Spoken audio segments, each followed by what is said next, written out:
यस सबै कुरो अस्थायी हो भन्ने बुझ्यौं भने यसले हामीलाई न आतिन दिन्छ न मातिन दिन्छ। नमस्कार, आरामै हुनुहुन्छ होला।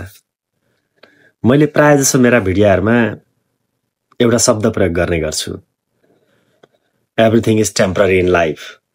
सबै कुरो अस्थायी हो।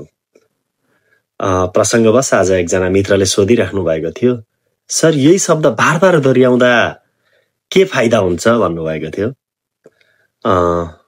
मेरो सिम्पली एन्सर के छ त भन्दा, यदि हामीले सबै कुरो अस्थायी हो भन्ने बुझ्यौं भने यसले हामीलाई न आतिन दिन्छ न मातिन दिन्छ।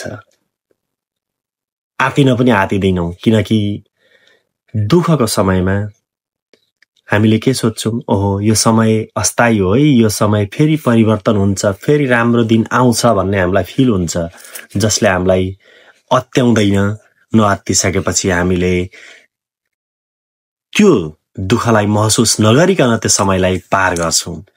अनि सुखको बेलामा हामीलाई मत्याउँदैन। भन्नुको मतलब कहिलेकाहीँ हामी के हुन्छौं त भन्दा, सबै कुरोले परिपूर्ण भएको बेला अलिकति हाम्रो घमण्ड बढेर जान्छ। हामीले अरूलाई चाहिँ भनेको तपाईको होच्याउने निच्याउने बानी व्यवहारहरू विकसित गर्न सक्छौं, किनकि सबै कुरोले पुगिरहेको हुन्छ। त्यति बेला अरू कोही चाहिँदैन भन्ने जस्तो फिल हुन्छ।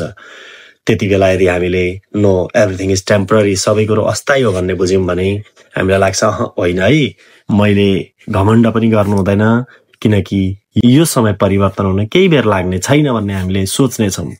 तसर्थ जीवनमा सबै कुरो अस्थायी हो भन्ने बुझ्न जरुरी छ। न सुख सधैँको हो, न दुःख सधैँको, न तपाईको जीवन स्वयं सधैँको, न कुनै सम्बन्धहरू सधैँका हुन्। केवल रहनेछ त तपाई हाम्रो सत्कर्महरू, हामीले गरेका राम्रा कामहरू। राधे राधे।